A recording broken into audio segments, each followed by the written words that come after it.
So. I kind of find that it's harder to make the connection with the people that are like very, very, very, very feminine or very, very, very masculine versus having like a beautiful balance of both. And I think like something that I really appreciate about my husband is he has a really beautiful blend of feminine and masculine energies. All of his guy friends from college have a very beautiful blend of masculine and feminine energies. I think being able to podcast takes a lot of like feminine energy, being able to like be intuitive, sit, be patient, listen, like, and then the masculine energy of like being able to hold space, being able to give. And I think that you need that in a healthy relationship. And I think some of the relationships, if I'm looking back on them, were like either very toxic masculine people or like very toxically feminine people. And I think you need a really good balance of both to be able to create like a genuine friendship. Welcome to Something More Human. I'm Sam.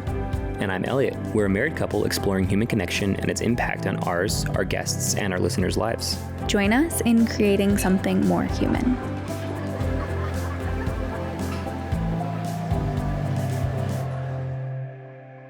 How long have you guys been in Denver? So we've been in Denver since 2020. Yeah.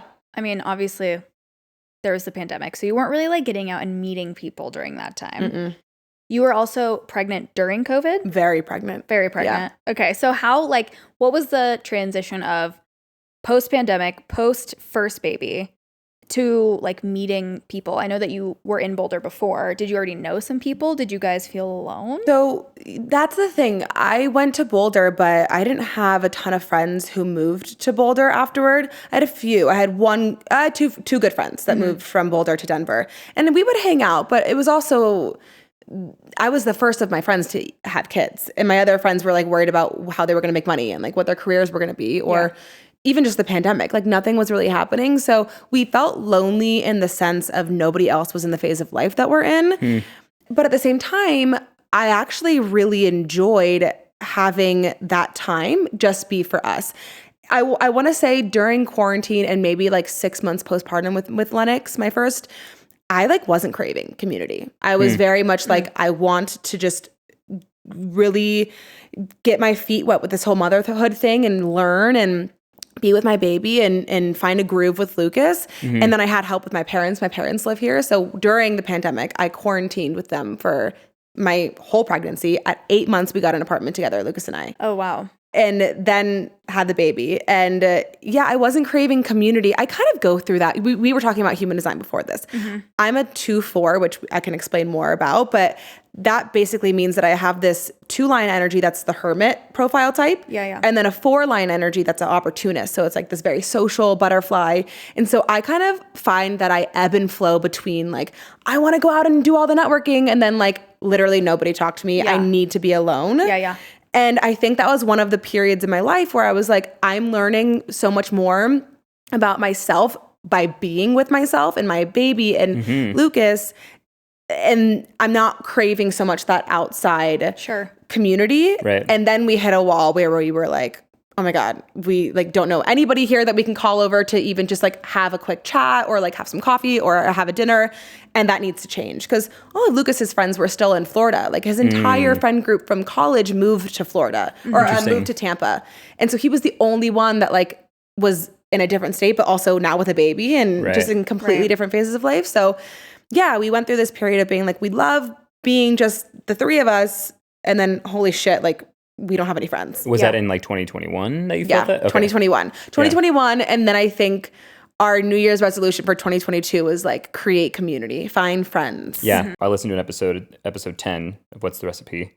And you guys talked about trying to find your own friends. Is that still something that you guys are like focused on, is like finding friends that you can call your own and friends that he can call his own? Or is that, do they naturally sort of just lump together, I guess is what I'm asking. So I think they never lumped together ever because even growing up, I always had like 3 best friends and then like acquaintances here and there, but I was never like a girl gang girly or like big friend group kind of girl.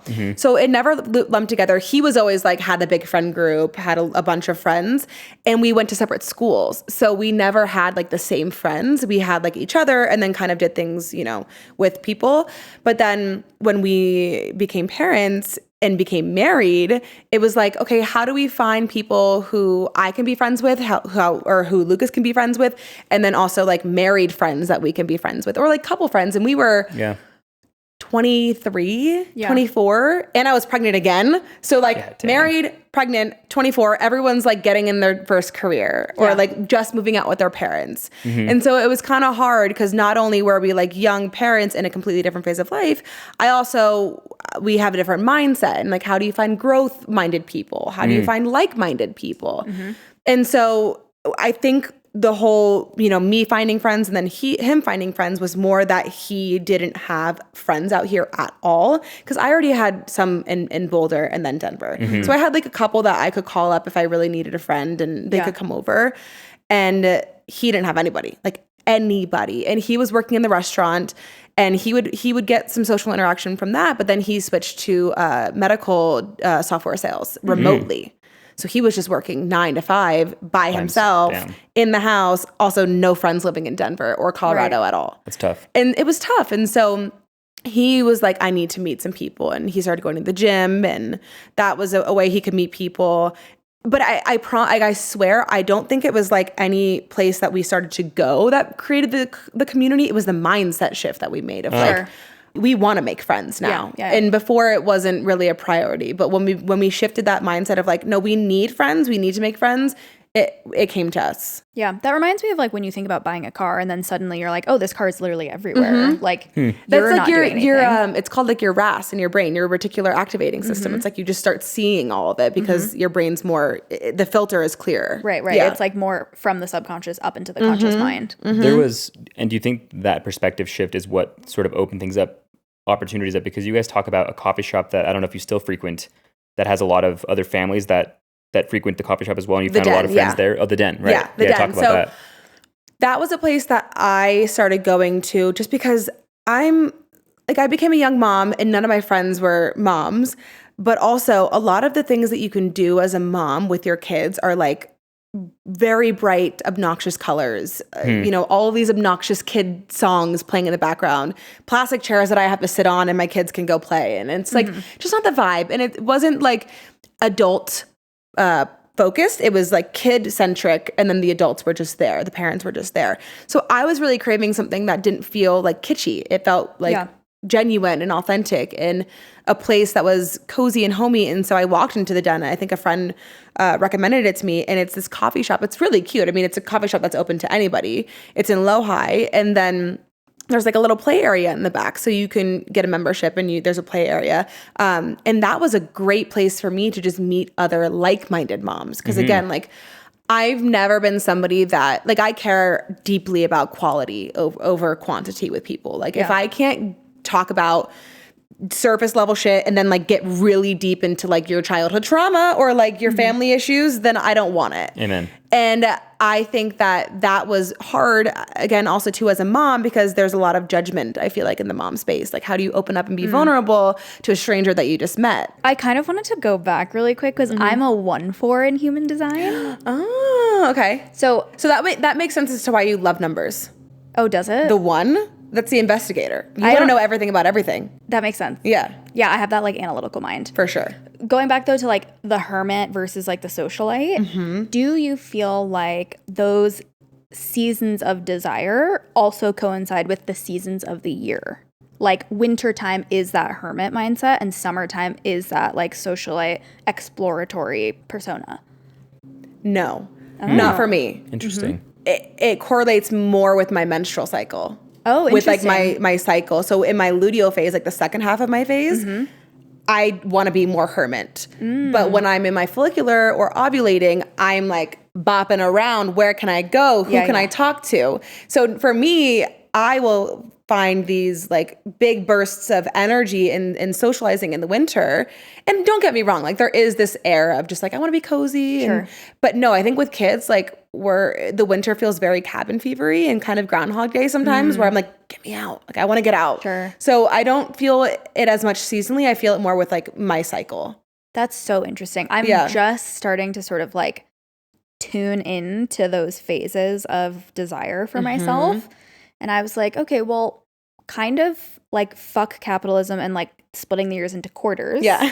Yeah. Like, how about I just go with how I feel? And I feel like grinding and like being quiet in the office in the winter, and in the summer, I like want to be more social and I want to get outside and I want to go drink a beer and I want to go to the park and I want to have a picnic and I want to, like, my desire to do those things is much more prominent. I feel that. I think for me, it's more in the winter, I want to be more introspective versus like I still want to be outgoing and do things, but I want to be more introspective, kind of reflective. And then in the summer, I kind of want to be like grinding a bit and playing at the same time. But I don't feel the grinding in winter. I want to just like restorative. Yes. Hibernation. Yeah.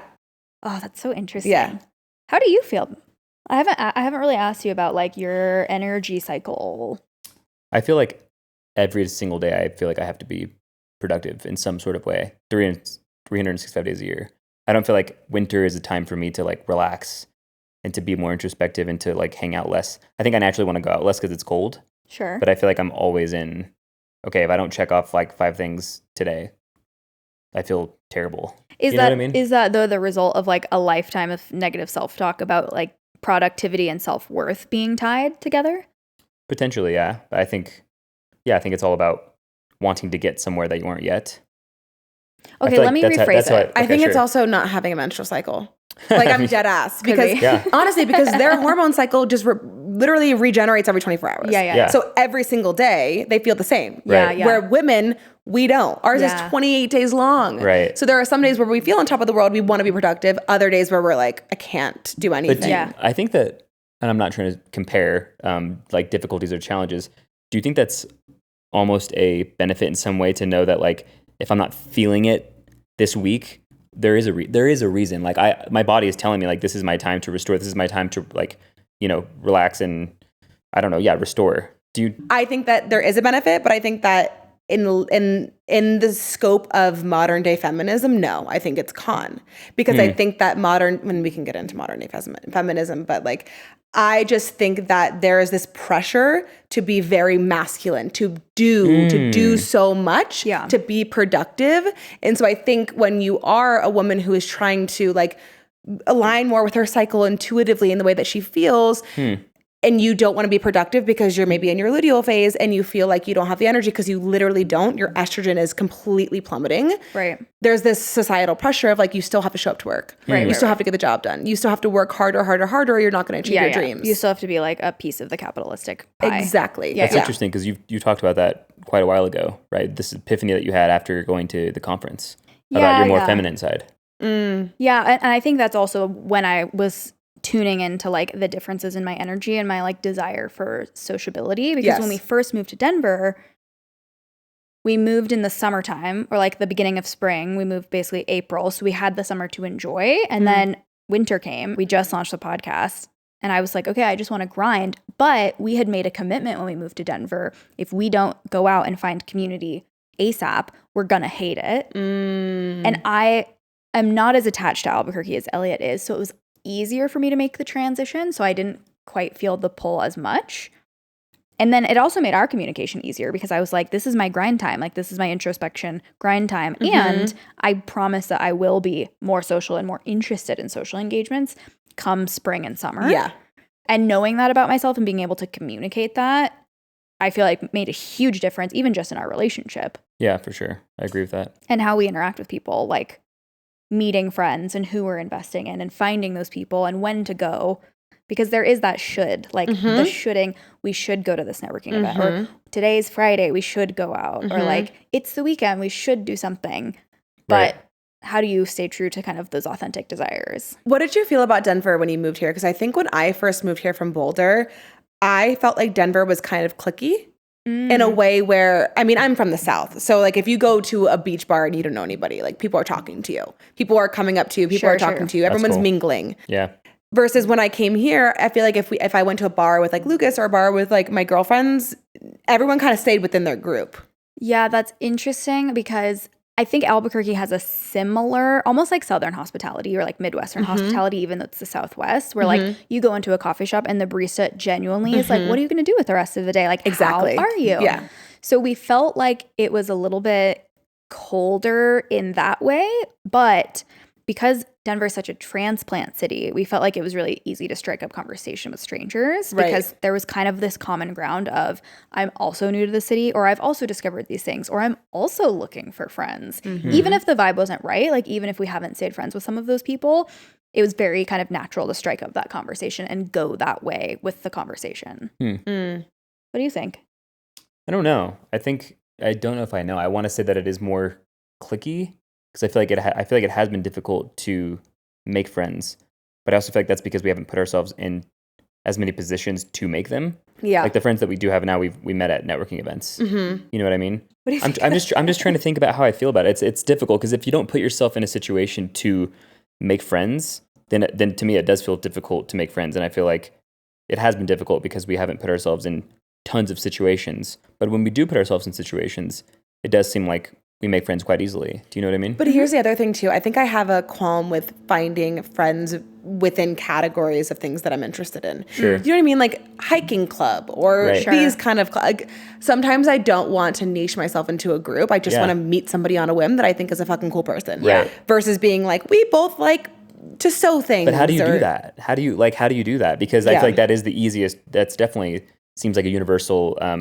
suggestion, right? Like if you move to a new place, the way to find friends, what do you like to do? If you like to paint, like find a painting class. If you like to play basketball, go find like a pickup game. And it seems like that's the only piece of information or advice that people give is like, whatever you love to do, go do that thing and you'll meet the people there. But you're sort of saying the opposite. So like, how do you put yourself in the situation to meet people randomly in a bigger city? Like, well, I believe that all human connection starts with self-connection. It has to. If you don't know who you are, you will not know what you like. Therefore, you cannot find the people that you like. And you guys can't have a genuine, authentic relationship that is based off of mutual interest, but also just like vigor for the same thing, which I feel like is a part of the most beautiful relationships. And so you do have to like be like, okay, what do I like? Maybe I'll go do that thing and find those people. But I feel like for me, I kind of got lucky because I was already sharing on social media so much, where I started a blog in 2015 and I then just kind of transitioned into Instagram, and then I was doing like YouTube, and then I started my podcast, and then I've done so many different things and became a health coach. And so there was a lot of different niches of things that I did, but I was always sharing my interests in the moment that I was interested in them. And I feel like I met a lot of people through social media. Like Anna, I was telling you, I met Anna because she was on my original podcast as a guest. And we just hit it off. And then she's like, let's grab coffee. I didn't know that she was my age or similar age. I didn't know that she was like fun and cool. I just thought that she was a business owner. And I want to make more women friends who also are entrepreneurial minded. And so I met her and we just like shot the shit for forever and just hit it off. I've done that with so many people that I've met from social media, where we maybe have like holistic health in common or entrepreneurship in common. And then I follow them, they follow me, I like their stuff. They see my stuff because I'm just sharing it vulnerably. And we just DM each other and we get coffee. And that's really how a lot of my friendships have started from here. Yeah, I feel like that's a theme that's come up for us is like, if you're not showing up in the world as your most authentic self, like how are you then going to attract the people that like that version of you? Like you have to like let your freak flag fly so that people can see it. Well, and I'm also like a very direct person and I share things very candidly. And I do that not with like an emotive, but I am glad that I sort of led with that on my social media because it makes it very easy for me to make genuine connections when I do make the connection. So like if I do have somebody being like, let's go get coffee, I know I'm going to sit there with them for 3 hours because they know my kind of spiel and the things that I post on social media and I lead with my authentic self. And I know that it's going to be a genuine connection most of the time because of that.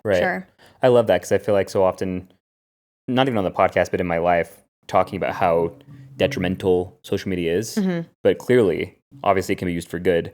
And this seems like this is one of the great ways to meet people is like finding someone that you have common interests with, or so you think. Then you meet them on Instagram, which is how we met you, and now you're here in our living room, and that's a beautiful thing. Do you know what I mean? So I like that. Well, and I think it's easier for women than men because when we were talking about like how did Lucas and I even make friends. I would DM girls on Instagram that I thought like were in the similar field as me or that I liked and followed and was like, hey, you want to get coffee? Or like another mom, be like, let's go get the kids together.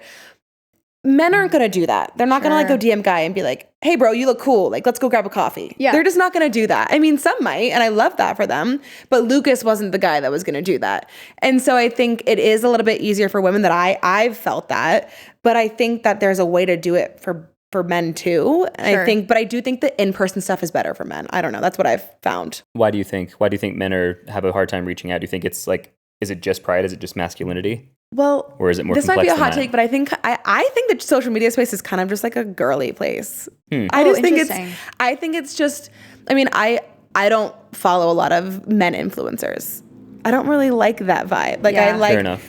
And maybe it's just because I'm a woman and I follow a lot of women creators, but I don't know. I think that the social media space is a little bit more girly, maybe.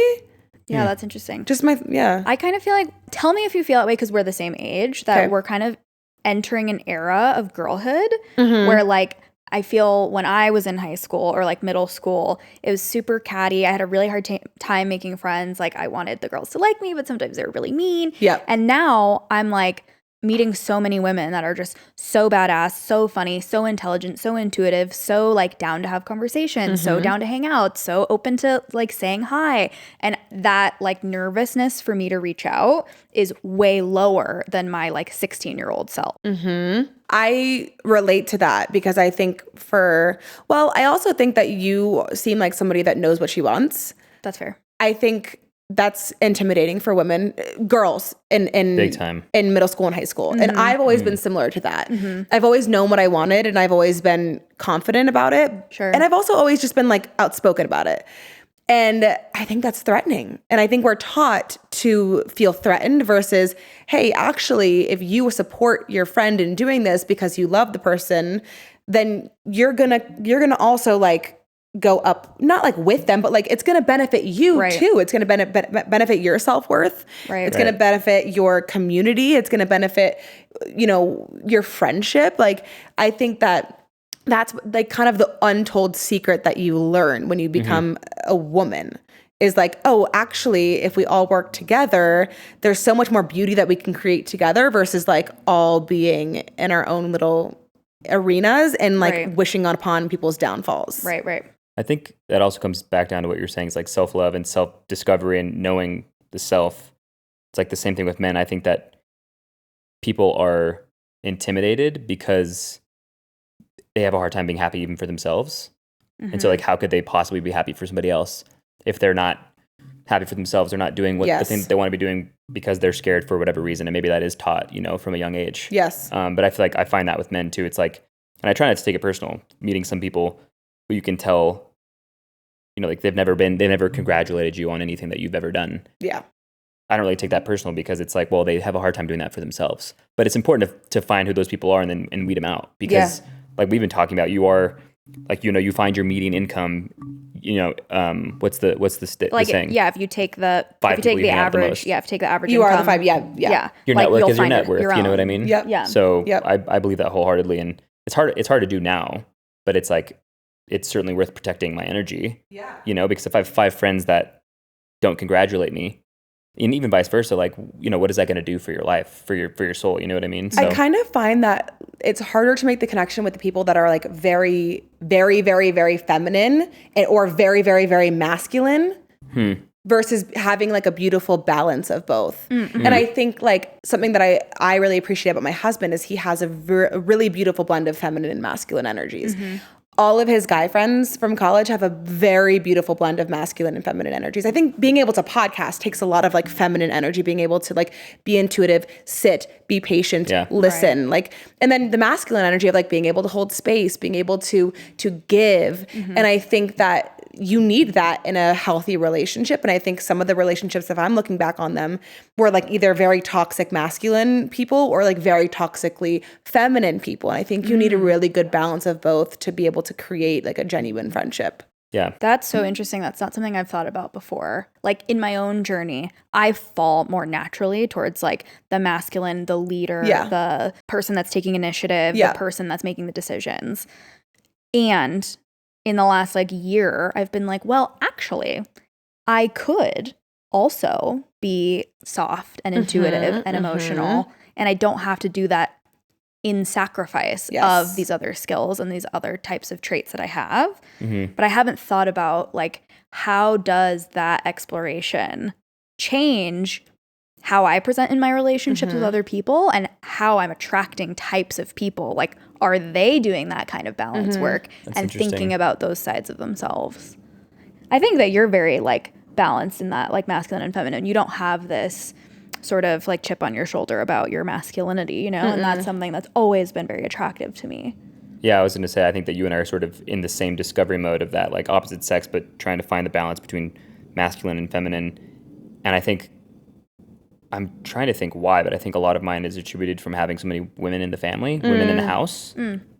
I think, but also being like 5'4", being short. I feel like I don't know why, but I think like being bullied, you know, as a young child, whatever, for being short, even up to high school. I think that somehow created the feminine side of me in some way that I don't know if I can quite describe. I think it forced like some vulnerability in a way through, and like leading through trauma, with like maybe, honestly. there's so many toxic masculine men who lead with their looks and just like their height. Exactly. Do you know what I mean? Yeah. Versus like, no, people have to genuinely like you. Yeah. And like they have to like your personality. And I never had that. I've never had that. Yeah. That what do you want to call it? Like Expectation. a benefit. Like I've never had that tool. Like I'm tall and white and attractive. Yeah. Trust fund. So I've sort of had to just like let that go and say like, I'm going to rely more on my personality to get me by. Yeah. And I think that's done really well for me. You know, it's not. Oh, and the ladies love you. That's not true. Oh my gosh. Well, a lady loves me. You love me. Well, no, I love you. Elliot gets hit on so much more often than I do. I get hit on by men. I'm the same way. I don't ever get hit on, and Lucas always gets hit on. And I'm like, men and women too. hello. Yeah. I get hit on a lot I'm like, by men. I'm here. That's too much. I do think even with like, just to further explain that, where like, masculine, the trait of the masculine is being able to hold space, right? It's not being able to receive, it's being able to give. And the feminine is being able to receive, it's being able to be intuitive and being emotional. And so you have to be able to do that dance in a conversation where if one person is sharing, you need to be able to listen. Right. If the other person is listening, you need to be able to share. And if you're not in touch with both your masculine and your feminine, I don't think you can do that really eloquently. Right. I think you need both.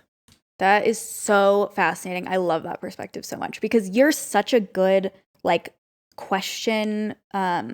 Curious. Yes, like when I'm listening to someone talk, my mind is kind of empty. So sometimes there are just lulls in conversation. And then I'm like, oh, well, this is awkward because I didn't like, I wasn't like preparing for the next thing. But Elliot just has this natural way of asking the next question. There's a good balance though, because I feel like that's me not being in the present moment. Sure. You know? Yeah. And like I'm trying to learn like waiting for my turn to speak instead of like, you know, listening to speak. You know? Yeah. And you're the opposite. And there's always just like Sure. this balance that is struck between us. And I feel like that's why this works really well. Yeah. We just want to take a break to say thank you to Mexico Tico for our collaboration. Our new tea, A Little More Humanity, is out now. And it's available on our online shop. So if you want to get your hands on it, you can get a new hat. Elliot's sporting it. And you can get some tea. Yeah. And you can have your friends over and have a tea party. We're super grateful. And I don't need to tell you how good it is. I can let Amanda. I'm obsessed. And you asked if I wanted it hot or iced. I would love to try it hot, especially in the fall or the winter. Like you said, with a little oat milk. It's so refreshing. It isn't too overbearing. Like it's subtle. It's nice. It's nice to drink. And it's diverse because you're talking about you being able to drink it in the fall. Yeah. But you're drinking it now in the summer, you know? And while we're taking a break, if you don't already follow the show, that is an excellent way to support us. Just press the follow button on whatever platform you listen to. YouTube, Spotify, Apple, all of those things. We love your reviews. We read all of them. So if you feel so inclined, we'd love to read your review. Do we love all of our reviews? No.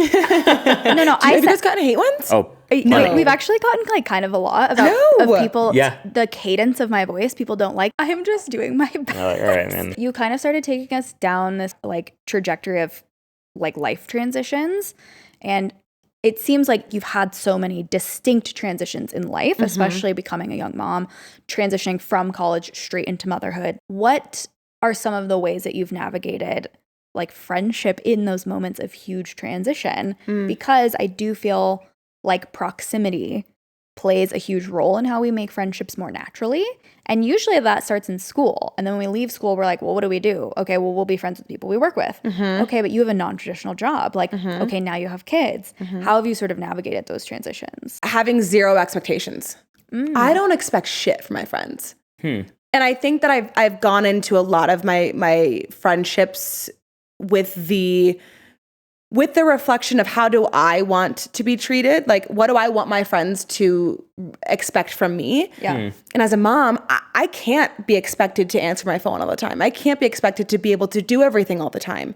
I can't be expected to drop my kids and go meet you at a bar or go hiking or do whatever. I have to be very intentional with my time and I have to plan things out and I have to have friends who understand that. And so for me, on the flip side, if I want that, I have to give that. Sure. And I've always also been somebody that, even with dating, like I don't want to have somebody that I have to be talking to 24/7.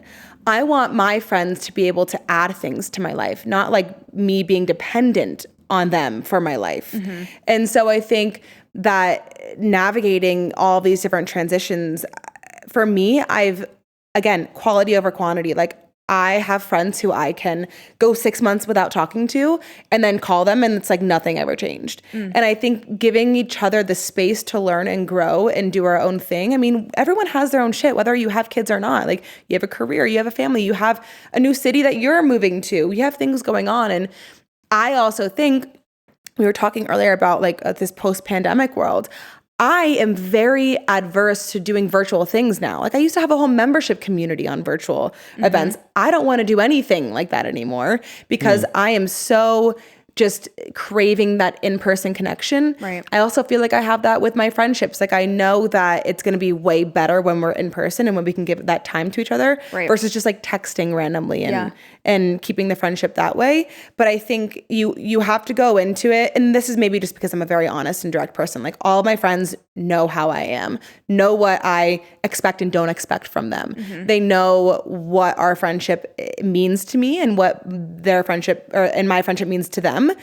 And you have to have these clear intentions. And I think if you don't have them in dating, especially, like, what are you doing? For sure. Because you're just kind of wasting your time. For sure. I also think you get to the beautiful friendships when you weed out the ones that really just don't align with you. Yeah. And I've had plenty of friendship fallouts. And I think that you have to have those so that you can have a really rich and purposeful community in life versus just like hanging on to the ones that aren't really giving you what you want, but you're just kind of scared of not, being real with them. Yeah.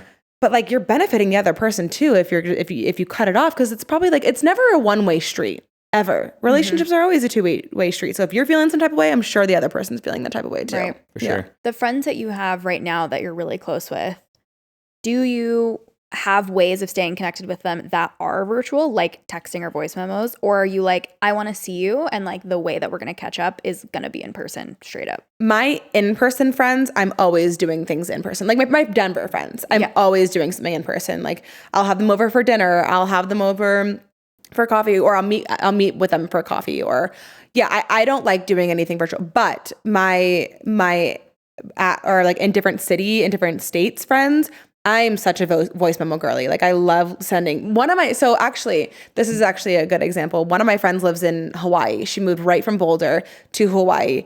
And I swear, I'm not convinced that she even owns a phone, because she just like, I think she just gets one when she like wants to connect with somebody, because she does not pick up her phone ever. But she will once a month prop her phone up and send me a 10-minute video of her explaining a life update for the last like 3 months. That's incredible. And I'm like, love that. And then I'll send her one back of me. So if you go through our text, it's just like, it's literally this whole like YouTube web series of just like life updates. And that's how we communicate. Like, I cannot remember the last time in the last 4 years that I've spoken to this girl on the phone, like, at all. I don't think we ever spoke on the phone. So it's obviously not about quantity. No, it's not. And you value that friendship quite a bit, and you guys don't talk very often at all. No. I also don't think, like, again, I get a lot of value from being with myself. I don't think I need to be surrounded by people all the time to feel fulfilled or to feel like I'm content. I do think the most important relationship is the one that you have with yourself. And from there, then the other relationships are supplemental and beautiful. But yeah, I'm way more quality than having like a bunch of friends. It gets too noisy. I can't like hear myself think. I can't hear myself. I can't hear like my wants and my needs. Yeah. Sure. And then I think when you get connected with those, you're able to find the relationships that will meet those needs. Yeah. I have a question about both like you Amanda relationship to Amanda and you Amanda relationship to the people around you. What are the things that are nourishing you in this season of life? Reading for me, because I feel like, again, I was talking about it earlier, I go through these phases where I ebb and flow between like I want to be really introverted and I want to be really extroverted. I have been in a phase of my life for the last year and a half where I just want to be very outward. I want to be in my relationships. I want to be in the network. I want to be in the city. I want to be doing things. I want to be out. And I'm way more about my external relationship versus like my internal one. And I think it's kind of catching up with me now. We talked about being a projector too and like the burnout that we feel. And I will go until I'm like, whoa, I need to lay in bed for 3 days. Yeah. And so now I'm sensing that and I'm really retreating back into myself. For me, it always manifests with my physical health. So like I was getting chronic sinus infections for the last 6 months. Oh, man. And I was like, why is this happening? I am one of the most healthy people that I know. Like I'm young. Why is this happening? And I think it was because I was doing too much. Sure. And so there was just a lot of stress. And now I'm like, the things that I'm trying to do for myself is having a wind down routine. So because I was getting into this bad habit of scrolling. And so for me, connecting with myself, I want to, from like 8 p.m. to when I go to bed, like I want to read or I want to journal or I want to like prioritize my health. So like I'll take my supplements, I'll take a bath with Epsom salt, like just trying to do things disconnected from the external world and really just nourish myself. And that always manifests with my health, my physical health, and then like reading or journaling. Because journaling is probably my number one way to connect with myself. I have so much here that if I don't get it out, I will just be up all night. So I always keep a journal by my bed and I'm just always like journaling things. Those are really the things that I do for myself. But what's feeling really nourishing for me now is spending time around people who are growth minded, because I really value people who inspire me, who can dream big and help me dream big. So like my best friend, she was just here. We just asked each other like, what's your 5-year plan? She spent time giving me hers. I spent time giving her mine. And I think that having friendships where you can do that, Sure. and it's not anything but just a container to do so. Like she's not judging me. She's not giving me input. She's literally just giving me the space to say it and be held. That's really nourishing for me right now is finding people who are growth minded and also people who are going to be uplifting of my dreams and not just like scoff at my dreams. Yeah. Yeah. I mean, that reminds me of what you were saying a few episodes ago around like the power of like a question, like just asking the question and then saying it out loud to another person for other ears to listen to it is like really powerful in its own right. Well, it's kind of a lost art, curiosity. Truly. And it's probably my biggest pet peeve is when I go to dinner with somebody or I'm getting coffee with somebody or I just meet a new person and they don't ask me a single question about myself. Yeah. That's my gauge for whether I like you or not. Yeah. I totally agree. If you ask me one question about myself, I love you. If you don't ask me anything about myself, I'm not giving you the time of day because I will ask you 50 and it's exhausting at this point.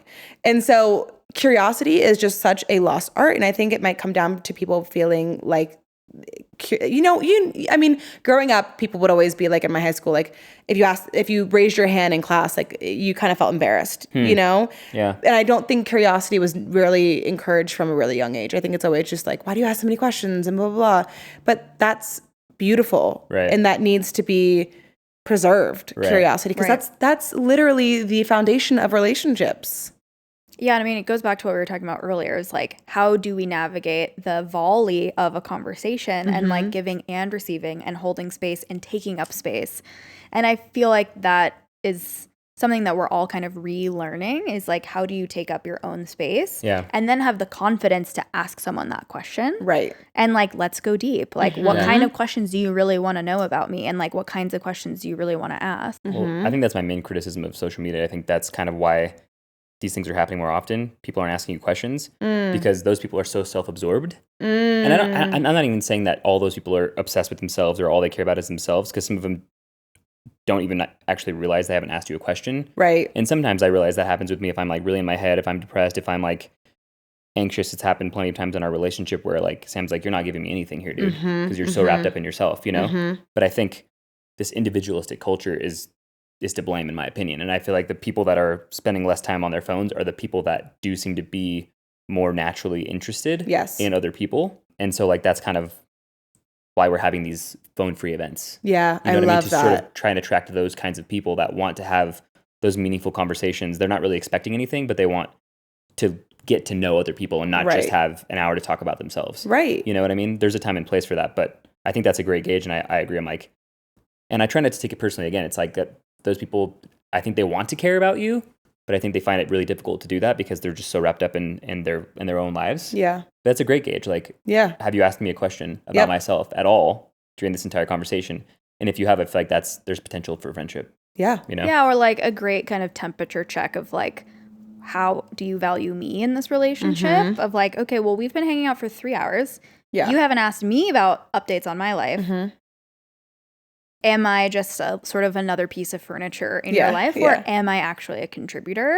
And how do you want to show up for those people, and how do you want them in your life? Like, I think that's something that's been more top of mind for me lately. I'm really excited to learn about people. And I think since we haven't been on the dating scene in a while, like how do you get to meet new people if you're not dating? Like friends, meet strangers, chat up a barista, chat up your bartender, chat up the person next to you. Interesting point though about social media and just phones in general is like, if you walk into a coffee shop and you're waiting in line, if you have a phone, you're going to look down on it. You're going to check your text messages while you're waiting. You're going to check your email. Versus if you didn't have it, you'll walk in, look at art, and maybe ask the barista like, where is the art from? And then spark a conversation. And it's as easy as just not pulling your phone out and looking at it. And I sometimes make a point to do that because I'm like, I've just been on my phone too much. Like, I just want to go somewhere and leave it. Right. And I even experience it sometimes.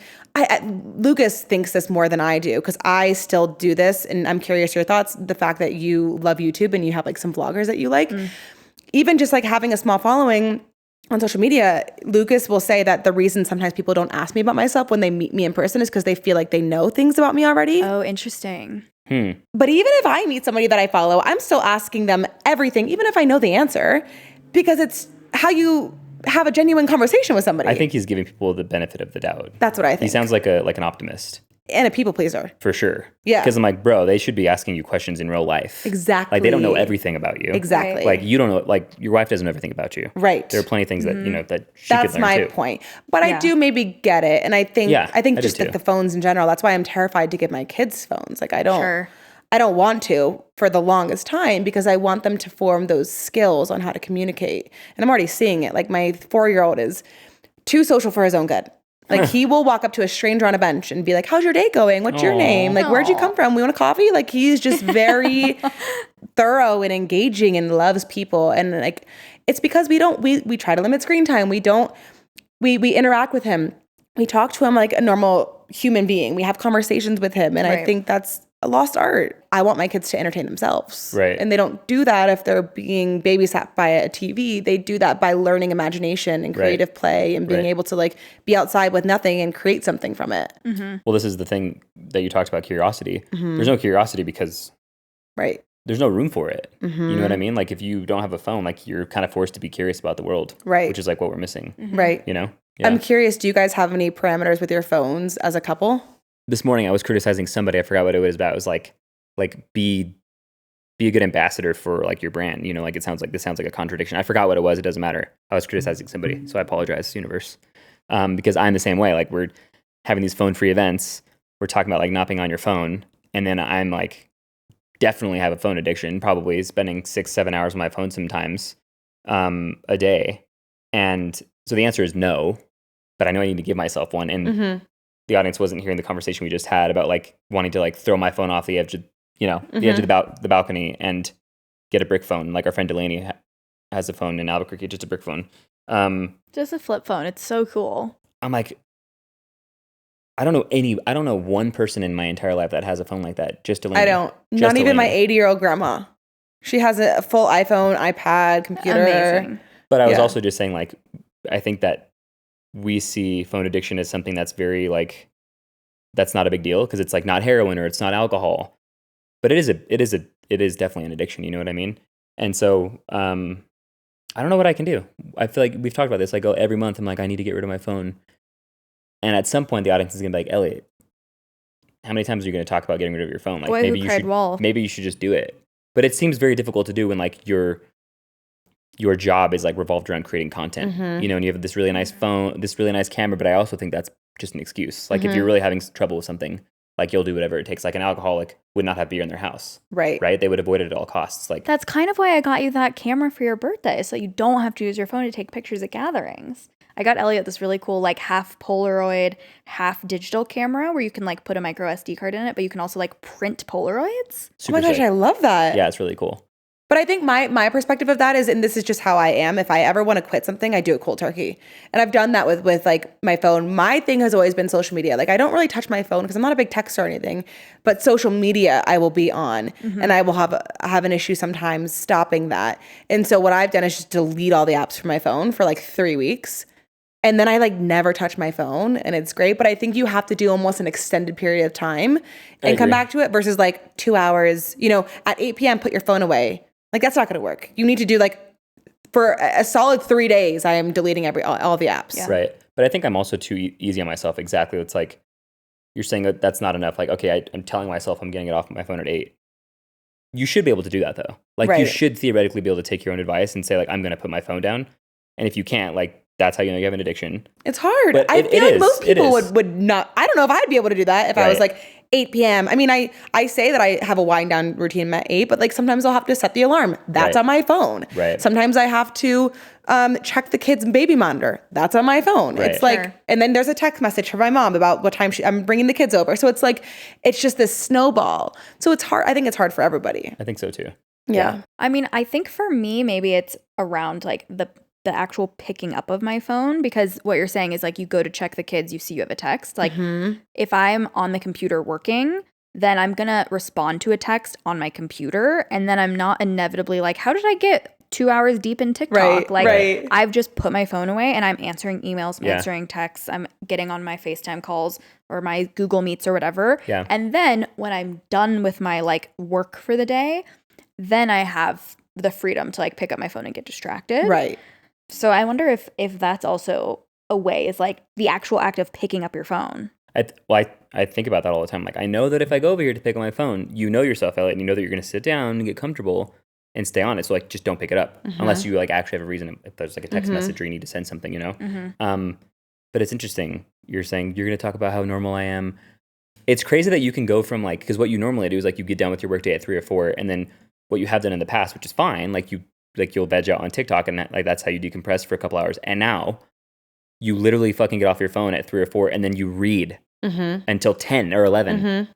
I take a break for dinner. That's like incredible. Like, you just switched your phone for a book. I'm like, who does that? Like, that's amazing. I get like that. I can do that like that because you get so engulfed in the book. Right. And that's what I realize. And that's what you realize when you stop social media for a bit or just like get off of it and do like a little cleanse or a break, is your brain is just craving some sort of stimulation. Yeah. So if you just replace it with a book, or you replace it by having a friend over and you're in a conversation, because I'm not somebody that can look at my phone while having a conversation. Right. And it's my biggest pet peeve when people do that. When my friends will take out their phone, they're like texting, they're like, and I'm like, you're not listening to me. I just stopped talking. Right. I'll wait. I will literally wait. I can't believe that's normalized. I can't either. It's like fucked up, dude. It's so bad. It's so bad. embarrassing. No, it's a thing. Yeah, it's so bad. And I'm sure that I've done it too, but I'm like, I know, I tell you, I'm like, I'll wait for you. Yeah. I'm like, we're having a conversation, dude. Like, what are you doing? Yeah. You know? I mean, I get it, because there's like the urgency of living in a capitalistic world, and like you want to get work done, you want to respond to people, and you're on the hook because we're connected to our phones. But you're making a good point about like the thing that my brain is craving is like a way to decompress from the end of the day. So if I'm not doing it on my phone, I need to fill that time with something. Right. And I'm like, okay, well, I could switch out for TV, but I'm like rotting my brain in a similar way. Could I do a book? And like, if I'm reading a romance novel, I may not be bettering my brain in terms of personal development, but I'm also reading a book. I'm maybe learning some new words. I'm getting inspired to write. I am relaxing. I'm building my imagination. Like, there are other things happening besides just like 5 seconds of attention after another, after another, after another for 4 hours. Well, that's what you're doing to me. I think that's like the main thing you're doing, right? Just sustained attention. Yeah. And that's what I was going to ask you or both of you. Like, that's what happens to me. Well, the opposite happens to me is like, it's very easy for you to put your phone down and then read a book and then get engulfed in that and spend more time on the book than the phone, right? But for me, I'll do that. I'll put my phone down and then pick up a book, and I realize how fragmented my attention is because I'm reading the first page over and over, not retaining anything. And then I realize, okay, like, Ellie, you're not stupid. You're just like, when was the last time you spent this much time paying attention to something without like introducing something else into your brain? Do you have ADHD? Yes. Oh, big time. That's an ADHD thing big too. Time. But for you two, it's kind of like, maybe you do feel that, but you've been on your phone. Maybe you feel like, okay, it's sort of hard for me to pay attention the first few pages, but you just get through it? Or do you not even notice that at all? Or is it easy for you to just to sort of pick up and right away you're retaining the information, you're in the story, you're on the way, depending on how good the book is? I think it depends on what's going on in my life. If I'm like stressed and I do have a mountain of a to-do list, well, no, I don't struggle with that. Okay. I don't struggle with that. But I think it is because I don't have ADHD. Like, truly, I am a very neurotypical person. My husband would literally be like, oh my God, that is literally me. And the problem though is if you stop there, is if you're rereading the first page and then you get down on yourself about it and then you're like, I'm just not going to read. Yep. That's the problem. Totally. Instead of being like, no, I'm just going to get through it. My brain just needs a little bit of grace right now and a little bit of practice and I'm going to get through it. But I think people so often will just stop there. Yeah. And it's also like kind of an excuse. Yeah. You know? Yeah. Yeah, it's just practice. I mean, I think that like giving yourself grace is also a muscle to build. Like it may come more naturally to some people than others. And so it's okay if it's not perfect and it's okay if it's wrong and if it's okay if it's whatever, because the world is not black and white. So like you can get through the book and not remember it as soon as you close the last page and then you could read the book again. I do that though. See, I don't have to reread pages. I will literally read a book, close it. A week later, if you ask me what the book is about, I won't be able to tell you. What do you think that is? Probably the fact that like I'm also consuming things on social media and I'm consuming my kids and there's a lot of information we're receiving these days. I think that's probably what it is. It's just like there's information overload and then I don't remember what I read. I mean, there's got to be like a neuroscience like commitment from short-term memory to long-term memory. And like if it's a romance fantasy, like I don't have the intention of committing it to long-term memory versus like my kid's friend's name. Right. I think it's just perspective because I get really hard on myself because my dad's side of the family has a history of dementia. His dad has dementia right now. And so I'm like, I think about stuff like that, but I take it to the next level. I'm like, okay, I just finished this book and I loved it. But like, if you told me to write a thorough review on Goodreads, I would not be able to. And then I'm thinking, oh my God, like I'm setting myself up. Like I'm going to have dementia. And it's like, no, dude, like we're ingesting thousands of different pieces of information every day. That's not normal. Like, how do you expect your brain to keep up with all those things? Like, it's impossible, you know? Like, you would be able to retain the information if you were on your phone less, if you ingested less information. You know what I mean? Yeah. It's just practice. Do you have an internal monologue? What is that? What do you mean by that? Like, do you have a little voice in your head? All the time. That's like... Or like a narrator that you're in having your a mind. conversation with. No. I don't either. No. I've never met another person that doesn't. Everyone's what like, yeah, mean? of course I what do. Is like, it? See, because you don't have one. But what do you mean? Like, so I'm like having a as I'm talking to you, I'm thinking like, am I saying this right? Oh my gosh, like I'm pausing here, I'm stuttering. Damn, like did that come out right? I wonder what she's gonna say. And it's like a voice. It's like another voice. It's like a narrator. I literally say things and then forget what I just said. This is crazy. Amazing. I guys have are very alike in very never many met ways. another person. Elliot's like, you're a fucking alien because you don't have an internal monologue. There's stuff happening, but there's not a voice in my head that's like narrating my thoughts. But like, no, they're just organic. I also don't overthink things that I say ever. Like I don't know. Maybe I have a dad who is very candid, unfiltered, says whatever the fuck he wants and doesn't apologize for it. And I think I always admired that in a way because I just love when people can be themselves. Like even if I don't agree with what you're saying, I think you should be able to say it. Right. And I think that I grew up with that as a role model. And I think that's how I was as a kid.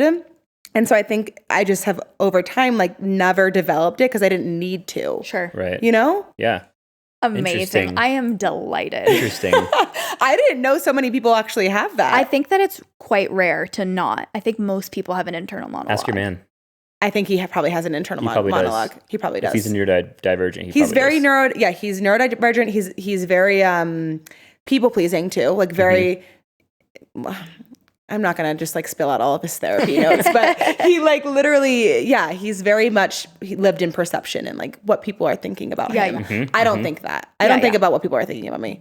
He does, and I think people who do probably have that internal monologue. Not that it's a bad thing. It would be cool to be able to shut it off. I am not an alien. There are other people out in the world. Well, sometimes I'm like, am I actually an alien? Like pretending to be human. You're so normal, and I feel like if, and obviously that's such a funny statement. You're so normal. I wish I could. I mean, I guess I can elaborate, but like, just very rational, very emotionally balanced. Yeah. You know, and I think that's part of it. And I'm wondering, like, is it learned, or are you just born with like? Are you born with this voice in your head, or can you practice? Like, it's impossible to shut off. It's every day. It's all day. It's why I like have trouble sleeping. It's like I can't get this thing to stop talking to me. Like, just I think that internal dialogue is learned 1,000%. Yeah, because what is the dialogue saying to you? Am I stuttering? It's usually criticism. Right. Am I stuttering? Did I say this right? Did that come out right? And those are coming from subconscious beliefs that what you authentically think and say should be questioned and maybe checked and maybe like put through a filter system before it's said, because maybe somebody criticized you for those things, or maybe, I mean, you said you were bullied, and so maybe those are the things, you know. I think it is learned. I don't think all of us come out of the womb just thinking about what we're saying constantly. I think it's learned. Right. I mean, also, like, the way that you think about, like, I'm not seeing the person in front of me, but I'm thinking about how the person in front of me sees me. That rabbit hole of thought is also kind of, like, internal voice and perception. Yeah. That one seems more obvious to me because I'm very critical of myself, the way I see myself in the mirror. So that one seems more obvious. But I think it's probably true. That's probably sort of the same thing about how I criticize myself when I talk and how I speak. But I also don't think that's a bad thing at all. Like, I think there are faults to not having an internal dialogue. Sure. 100%. Where, like, I find that people who do have that, I didn't know that's what you called it, but people who do have that are way better when it comes to this kind of stuff, where they think about what the consumer wants. Sure, Versus me, I don't think about it at all.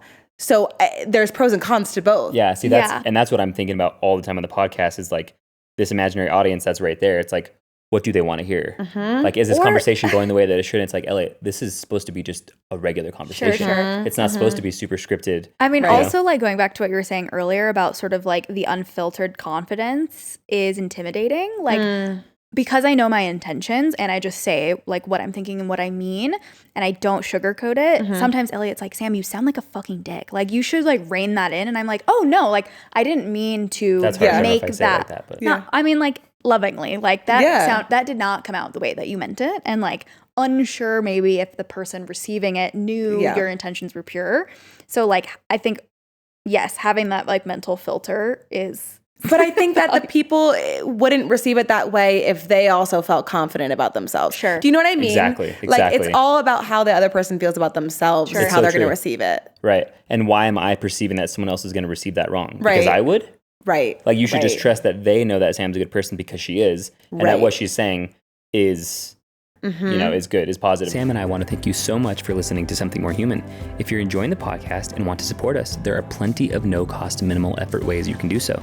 For starters, you can subscribe to the show on your favorite listening platform. You can leave us a 5-star review, drop us a comment with a topic you'd like to hear us discuss in an upcoming episode, and you can also keep up with us on Instagram and TikTok. Give us a follow there at Something More Human. Thanks so much. Thank you.